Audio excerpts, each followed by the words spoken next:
So I'm really excited about today. Today's video is part of a new series called The Refinery. This is conversations that I've been having with some of my friends. I was invited to this amazing conversation that happens over Zoom once a week. And I thought after a few of them, I want to bring this to Part of Love. I want to make this something that we can share. I want you to be a part of the conversation. I am so excited to bring you the first episode. Hopefully I will put timestamps below for some of the important points, but overall it's just a beautiful conversation. The topic being, why is it important for men to be able to talk to other men and to have that communication? We get into it after some quick introductions. This is Jon Gorski. He was doing these talks live before the pandemic happened, and then he figured out how we could do it on Zoom. He's fantastic. This is Brandon G. Alexander. If you're a fan of Part of Love, you probably know who he is. He created the social platform NewAgeGents. He is a good friend of mine, and he was our first ever guest on Live with Colt and Ange. You can check that out right here, but don't go anywhere just yet. You can watch that one later. You want to see this. This is a really great talk. I'm so excited about this. Oh, okay, let's get into it.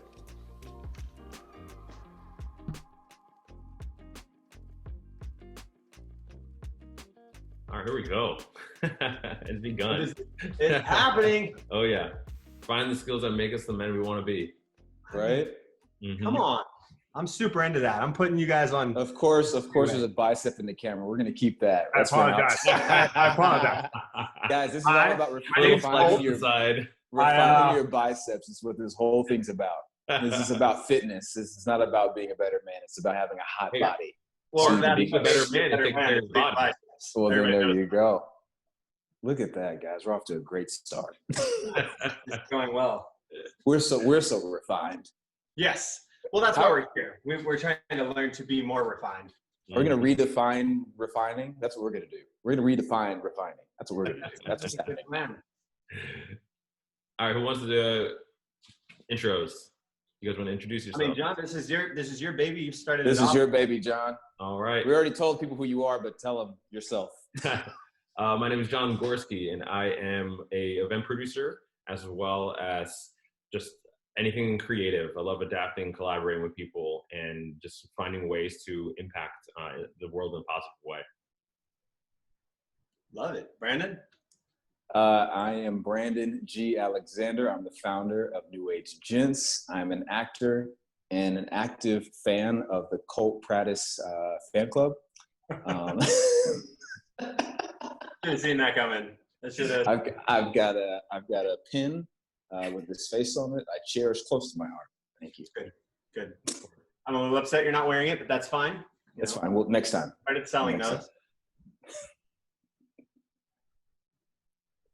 What about you, Colt?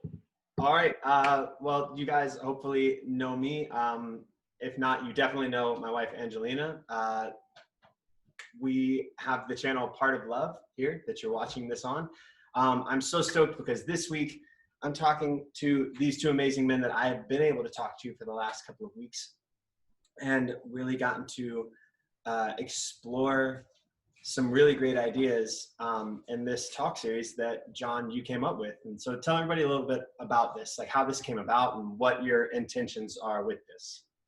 Yeah, it honestly started because there was a group of guys that we met up one time. We were having drinks and dinner and everything like that, and the conversation got real deep, and it got into topics that normally weren't things that as men I was used to talking about, and started doing it like probably once a month, I would say, bring 4, 5, 6 guys together to talk about these topics. And I would just throw in a topic that I sometimes would have a hard time talking about, or even if I brought up to other friends, had a hard time talking about. And then obviously the whole COVID and everything that happened put a pause on a lot of stuff. And then Brandon actually put a post, I want to say like early February, where I like reached out to him and I was like, yo, I have an idea. You obviously have already created like a movement moving.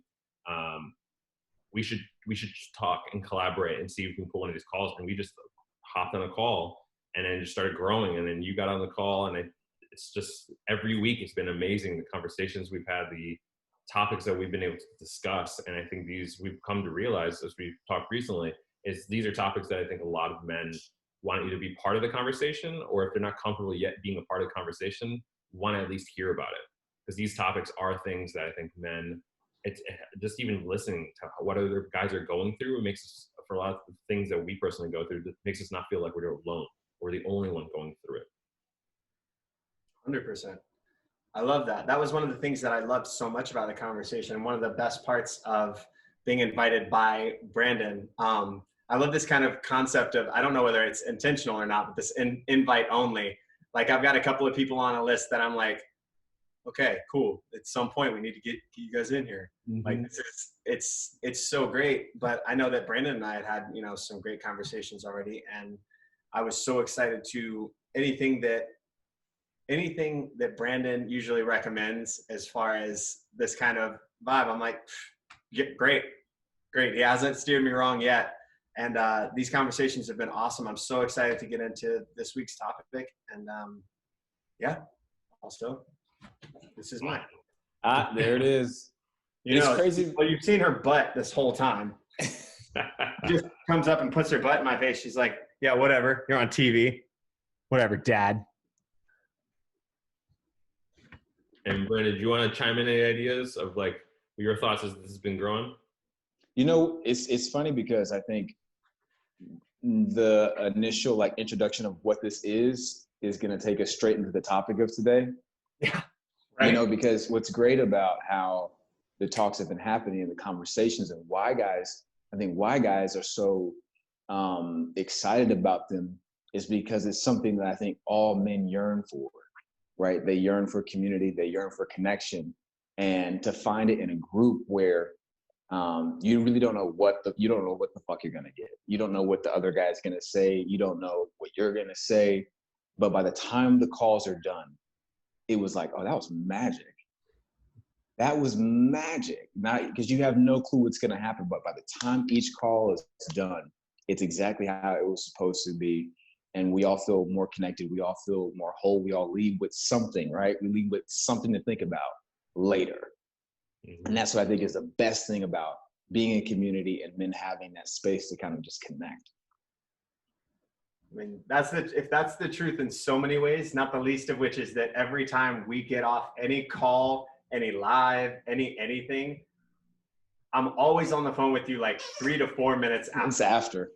And it's like, and that's the thing is, I mean, I've been inspired to write, a couple of different episodes just based on these talks or the things that, you know, come up in your brain once you've been talking about them for a second, and you start realizing, oh, there's a whole world of things that whenever you feel kind of stagnant that end up, you know, coming up, and these talks really push that. And that's why I love them so much. I'm so inspired by them because I consider myself a pretty emotionally available person, a pretty self-aware person. And yet every week that I've been part of these conversations, I am pushed to grow in a whole new way. And it's just the best. I look so forward to these, and I hope that everybody can join in on that. That's going to be cool. I'm excited for where this is going. Like, obviously I'm excited for where it is, yeah. But I'm so stoked for where it's going. Like, I mean, even last week's call, I think I had almost every single person who was on that call me afterwards or that day and just being like, that was powerful on so many levels. And that led to the conversation we all had to like now put this out to a bigger audience, because I think these are topics that like there was one guy, Jeffrey, on the call, and he has still, I talked to him yesterday and he's still on fire from that conversation. He's like, dude, the topics, he's like, I haven't talked about that with men. I have not been challenged to think, not only how am I thinking, but how are other people thinking? What are other people going through? And I think that's the great part about these conversations is that not only are we able to personally talk about topics, but I'm able to hear what your Colt's experiences, Brandon's experiences, other men's experience in this moment, because none of us, our past has led to our way of thinking now. And that has led to different ways of seeing a topic or seeing a subject, and being able to hear different perspectives allows us to become more open-minded. I think that what makes a man in today's world is allowing ourselves to challenge the way we think. And we're seeing that in the world in general. Like, everything is being challenged, and having a safe space as men to communicate about that, I think is going to further the conversation that we're all looking for. I agree. Oh, sorry, Brandon. Go on. No. I'm curious though. I'm very curious, like for the both of you, because as we're having this conversation, like if someone just hopping into this and they're already 2 to 3 minutes in, they're going to be like, but there are so many men who don't think like the three of us, right? So for the guys who don't think like us, or the women who know the guys that don't think like us, in the sense of like looking for community openly, right? We're actively putting in the effort to like get connected, have these deep conversations, want to grow, be refined. Like, why do you think so many men are reluctant to either seeking out community, seeking out other men who can level them up or grow them or expand their perspective? Why do you think men are reluctant to it? I think a lot of it, if I can take a stab at it, has to do with some of the stuff that, you know, we talked about we talked about last week a lot. We've talked about this a lot, but we talked about it in a recent episode of Chivalry. It's this idea of we're told that men don't do these things. I think it's less that men don't want to do these things and more that we are told men don't want to do these things. That a real man doesn't need this, that a real man just somehow, you know, we always talk about this on the channel. It's like people think that love shouldn't be taught. It's just this incredibly intricate and very hard to understand thing that we should just all know how to do. Like, we'll have sex ed, but fuck talking about love. Like, love. We can't explain that. So we're just expected as men to just like understand things and not need to talk.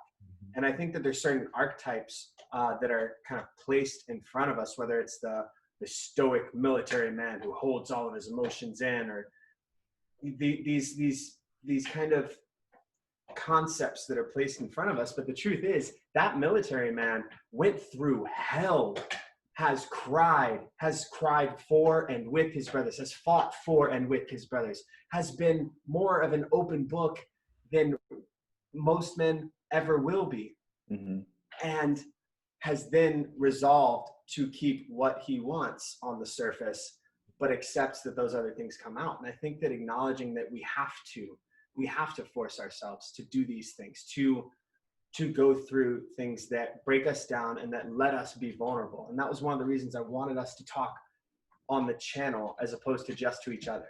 For the exact same thing is that vulnerability. I am already thinking like, I'm going to make a mistake. Like, I'm going to say something at some point and it's going to be out there. Yeah. And I have to watch myself, not walk it back, but learn from it. And I think that in and of itself is so helpful. And to those people who aren't yet ready to talk, seeing men doing it, especially, I can speak for myself, and Brandon, I can kind of speak for you, like men who didn't always do this. Right. And John, I just don't know that much of your life, but I'm guessing we're all in that sort of same boat. But yeah, this was not a thing. This was not a thing for a long time. And I think it's not only was it not a thing, but I think our parents, like I never saw my dad have these kind of conversations. So I never, I've never seen an example of having a safe conversation about these topics with other men.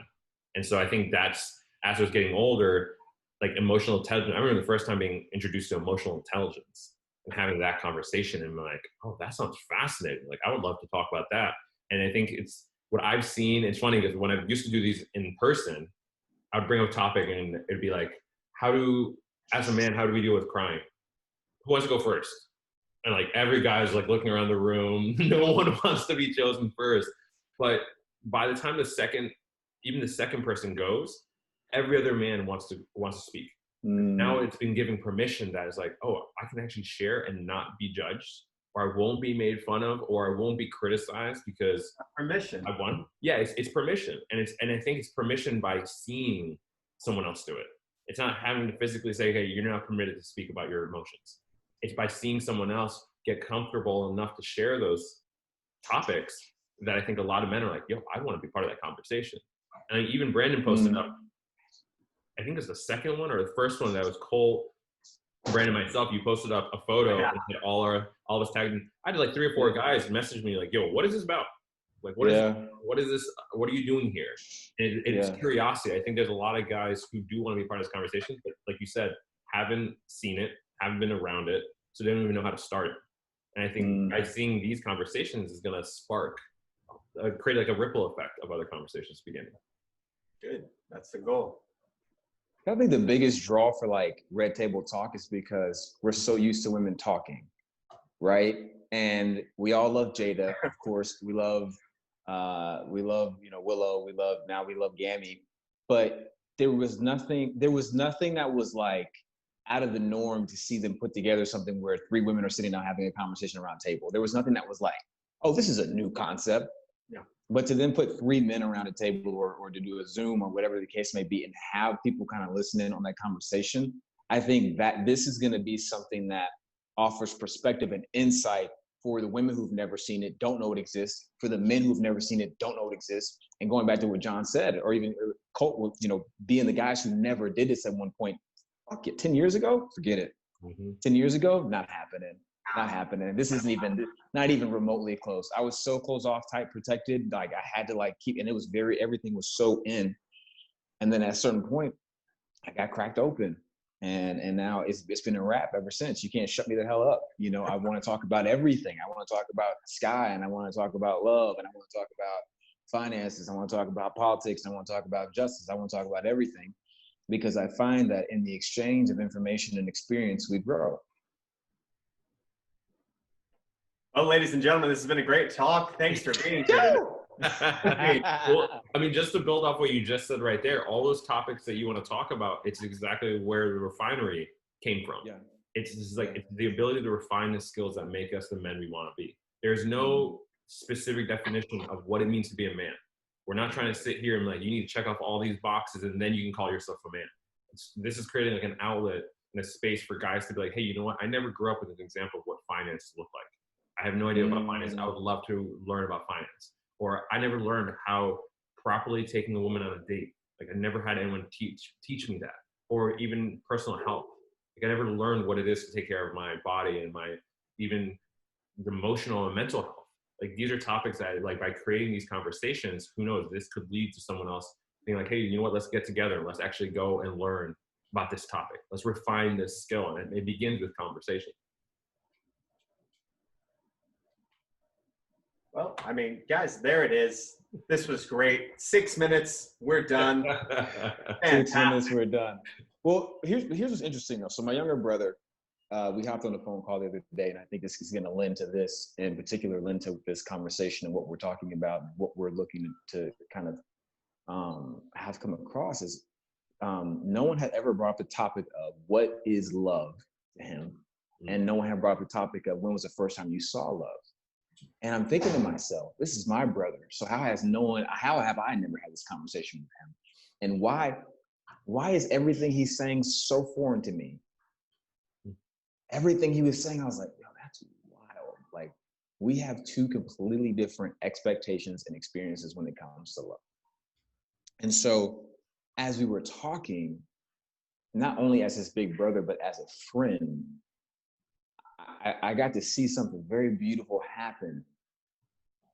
A lot of times people don't take the time to ask a man that question because they already assume, well, he's not going to answer it. He's not going to talk about it. He doesn't want to be bothered. And it's like, you might be surprised if you just approach him and ask. You might get shot down. You might not get shot down. But there's something so profound in like, just bring that question up. Just bring it, just whatever it is. It could be big, it could be small, it could be super deep, it could be lighthearted and fun, like, yo, what'd you do today? But don't shy away because you think he's not going to talk, because that's not what men do. I think that also comes from love. And how many of these conversations are gonna have parts where I'm like, the thing is that's a part of love. Part of love. But that's the truth. And that's why we started this channel, was because this kind of thing right here is, I remember so our first episode on here, we talk about fighting and why fighting is healthy and why it's necessary when you do it the right way and for the right reasons. But that fight just started as Ange asking me a very basic question that I couldn't answer. And it came entirely out of love, that out of whatever the opposite of love is, self-induced apathy. I don't know. I was just like, I don't want to talk about that. She was like, no. I just wanted to know, like, what do you think about that? And I was like,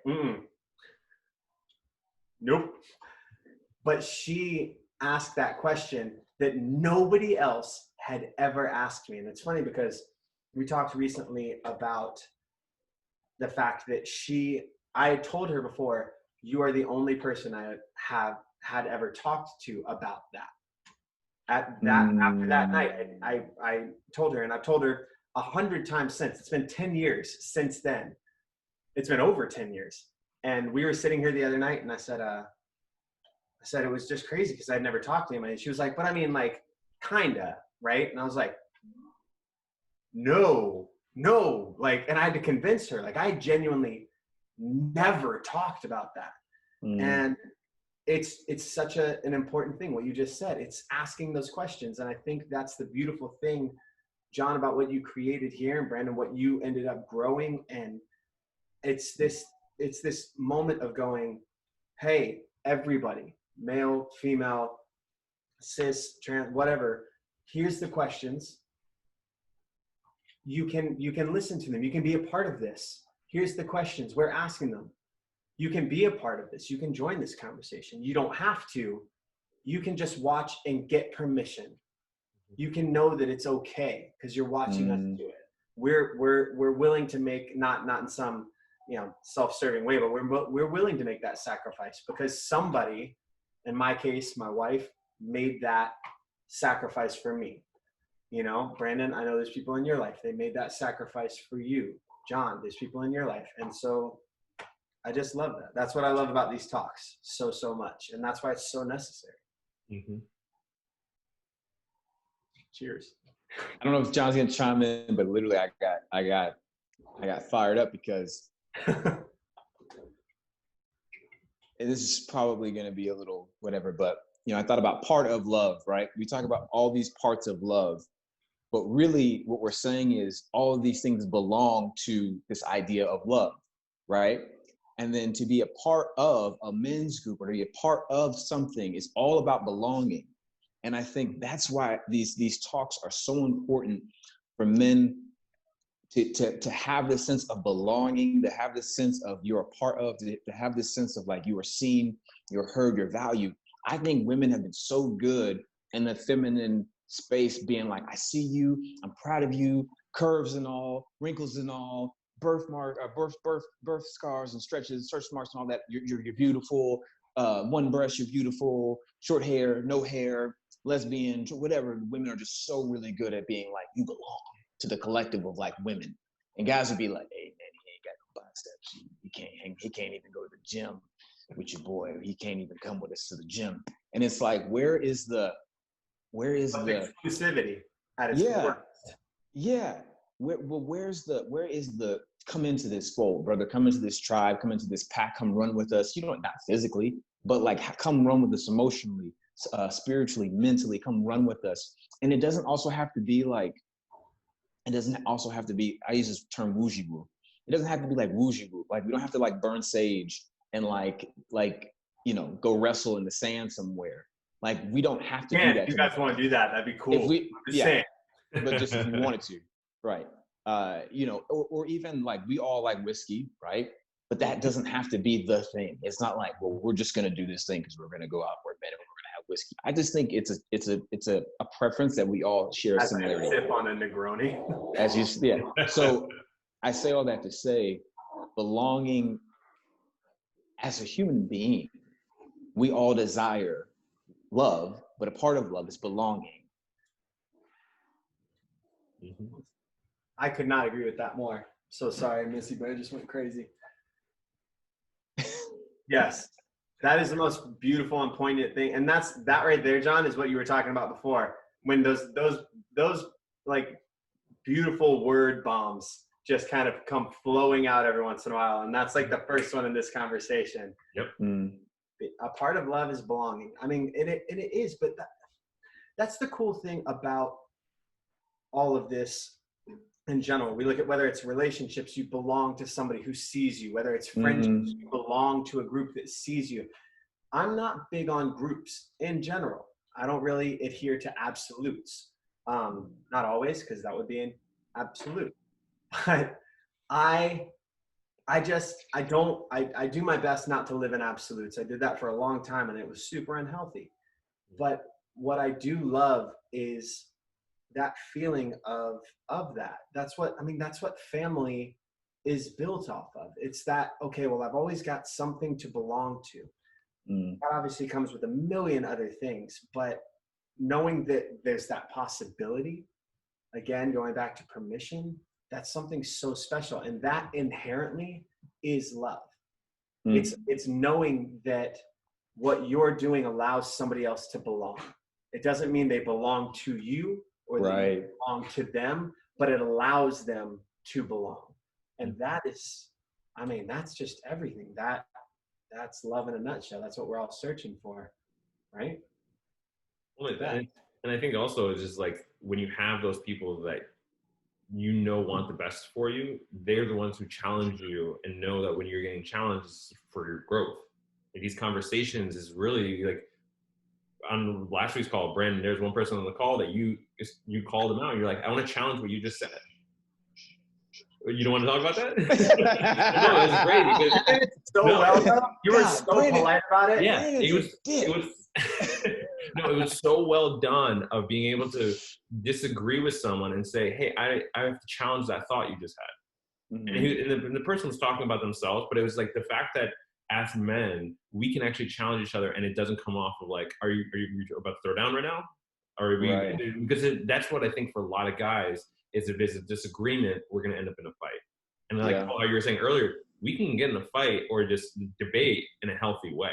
It doesn't mean we need to immediately go physical because we disagree on a topic, but like having people who care about you and want you to grow is something I think all men want. It's just, again, it's not something our society even talks about. I mean, you look at today's political climate, it doesn't look like a safe environment for men to get together and talk, even though that's like one of the biggest things most men want.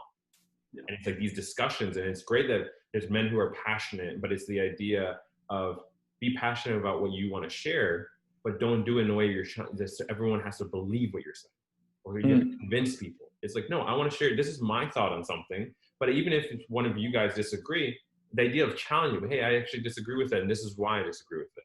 And being like someone can actually grow from that. Like, wow, I never actually thought about that. Or I've never had someone challenge my way of thinking that now I'm actually going to really ask myself, have I been looking at this in the right way? Or have I been biased to something? Or am I linking some past story and attaching it to this and making this exactly what that was? Because like if I talked about that topic in the past, I got ridiculed for that.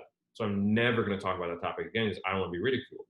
But the fact of being able to have these conversations and doing it with people who create that safe space, we can reframe that story and that perspective of not having to fear a topic of conversation. 100%. And I think doing it in this way, what I love so much about having these talks here is that it allows us, again, that vulnerability is not, I don't want it to be misunderstood. It's not that we're doing it and being like, yes, we're doing it publicly and that makes us vulnerable. Whooshy-woo, burn sage. It's not that. It's that I hope anybody watching this feels compelled to write in the comments and say, hey, I disagree with that.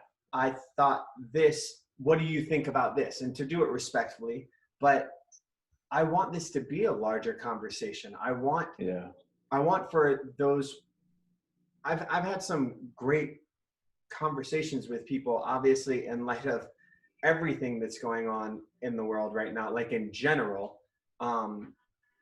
I've had a lot of conversations, especially during an election year, Black Lives Matter, COVID, like everything across Yemen, like everything across the board that is happening. And I've had these conversations with people.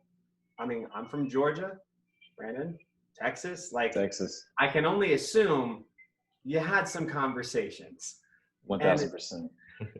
And it's so nice to have conversations with people that are open to a dialectic, not to a debate. The goal is not to prove that I am right. The goal is to get to the truth. However we get there, that's the goal. And that's what I love about these conversations. And that's why I love the way that you challenged him last week was very, also surrounding circumstances, was very kind, but also that I don't think you would have done it any other way, no matter the circumstances. Because the goal, and I've got this shirt from a company that I'm friends with called Move Fast Lift Heavy. It says "Be Nice." I wear it all the time. I love that shirt.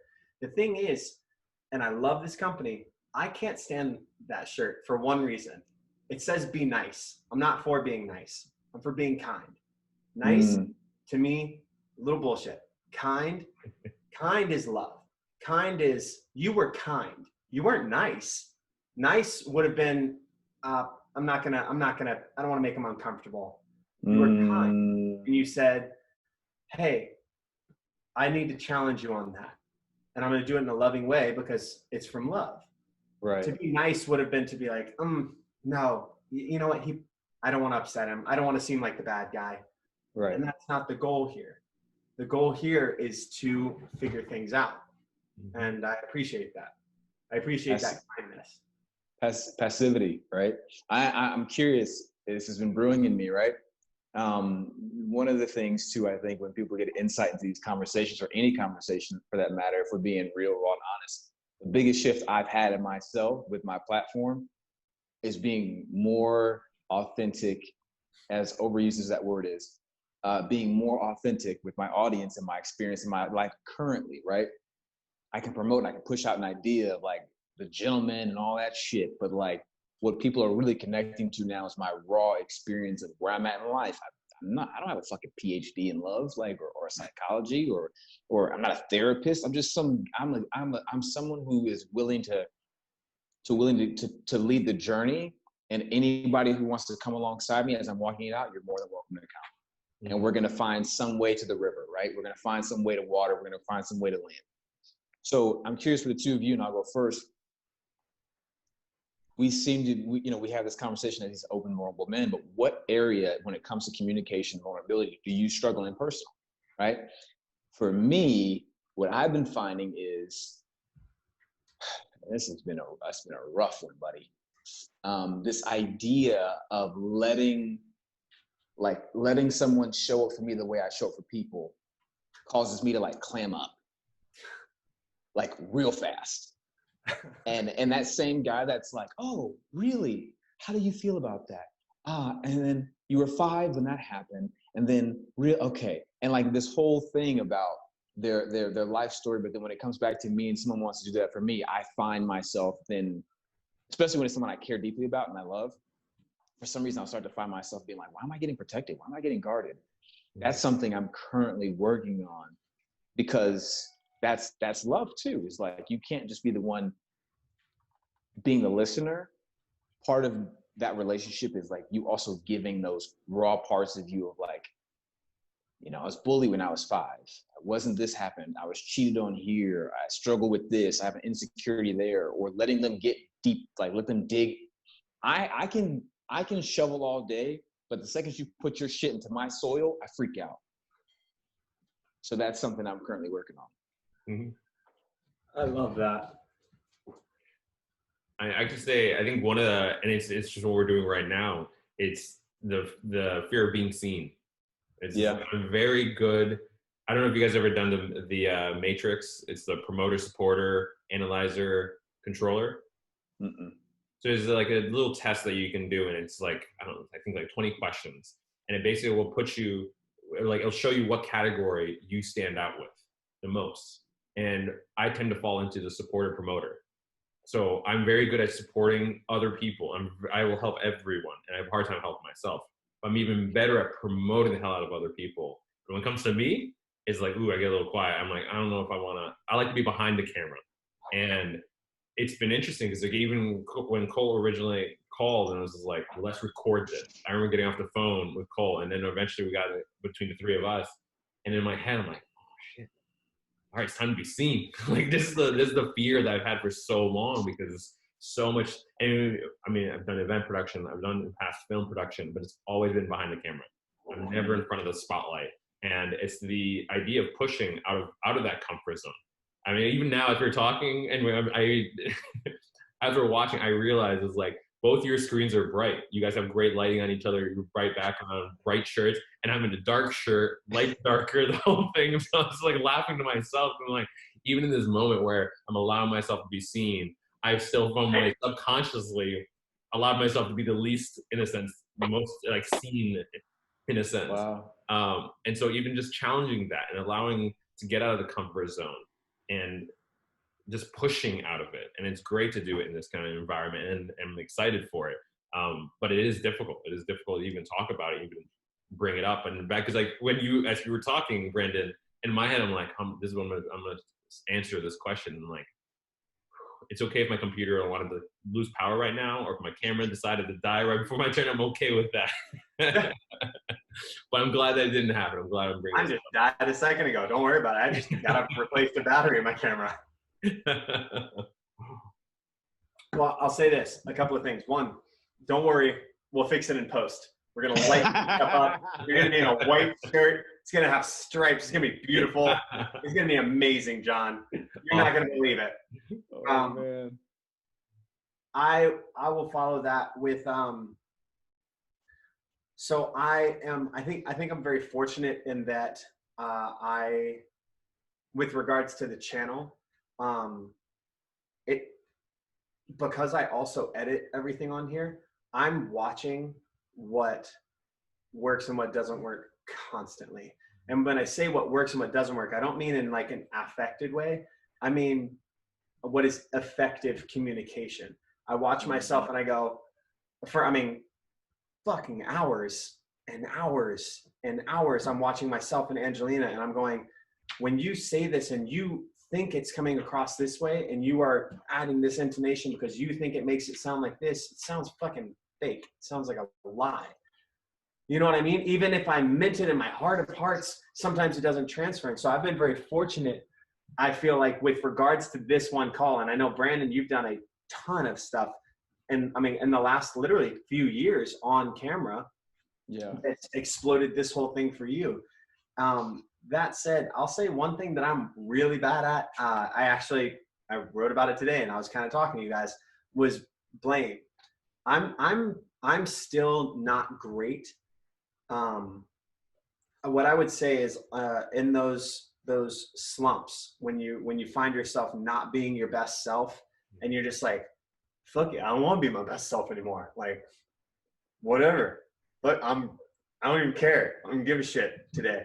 You know what I mean? Those days, I had one of those days yesterday, and Ange and I were out for like a walk run thing, and we had this ridiculous argument about like where I was trying to like run on the left side of the street, run on the right side of the street, and there were cars coming, and I was like moving her back and forth, and she was like, what's going on? It was this stupid thing that I ended up getting super defensive about, because I was like, I'm not doing anything wrong.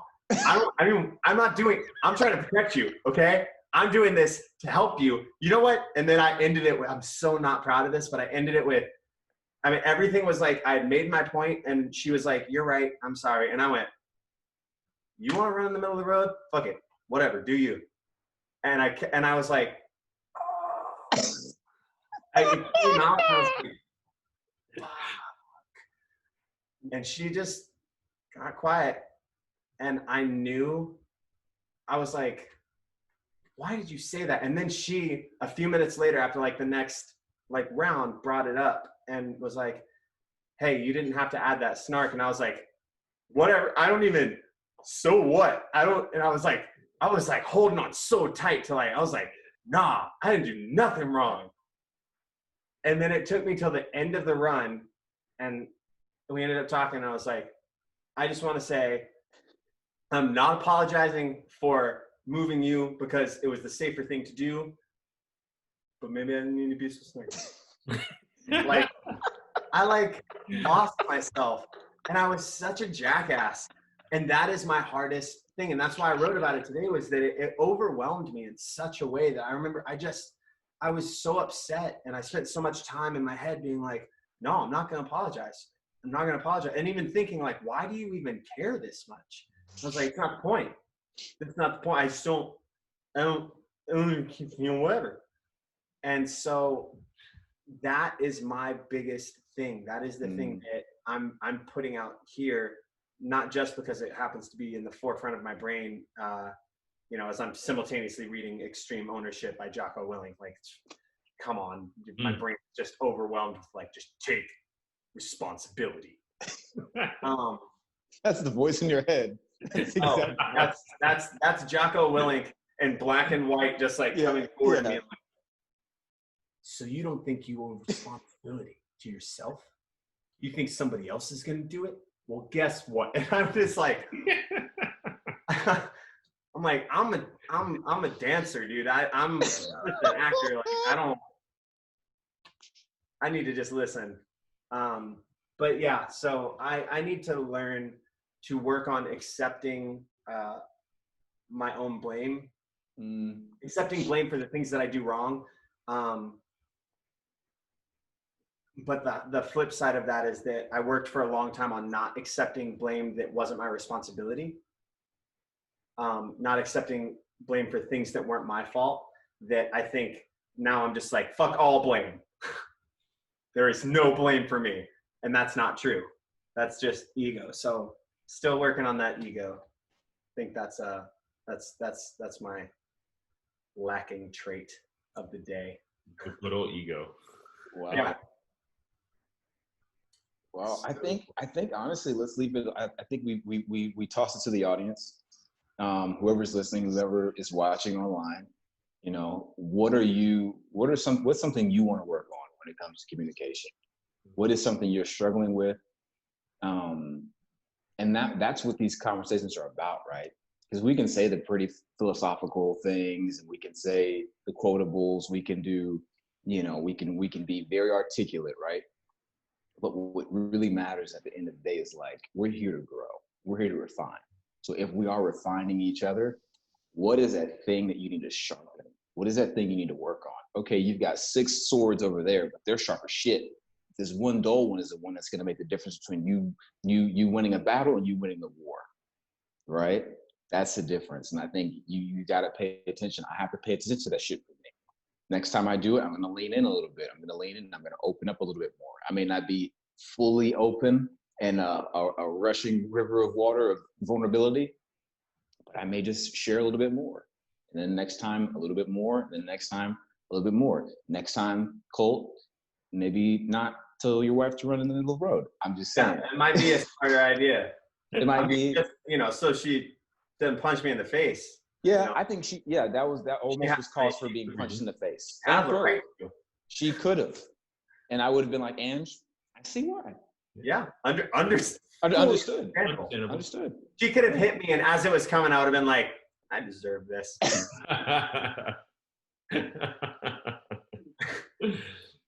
It is what it is. I love that, though. John, any last words? I'm just excited. Yeah, I'm just excited for this. I think this is the beginning of something beautiful that it's going to impact a lot of men, and I'm excited to hear, like, especially the comments and creating that platform for the audience to be able to respond. The audience can help dictate what future conversations are going to be. Like, and that's what I'm excited for, because I think that's the conversation we're having, and allowing that space to be so people can chime in.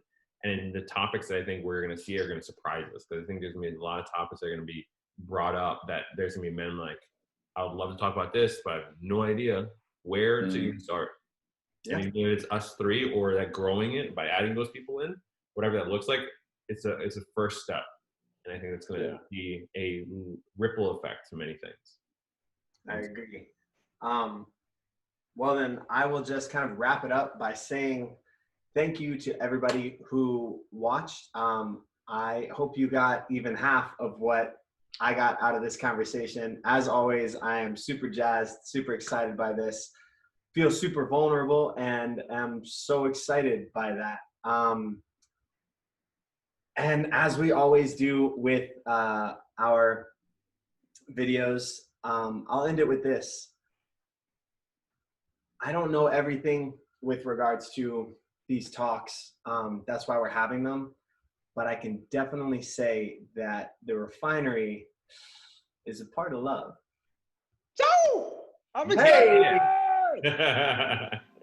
Okay, so, I mean, I'm not gonna lie, I was pretty stoked on that talk. That was awesome. We covered a pretty wide range of things, but we definitely talked about the main topic. And then we got into what things we particularly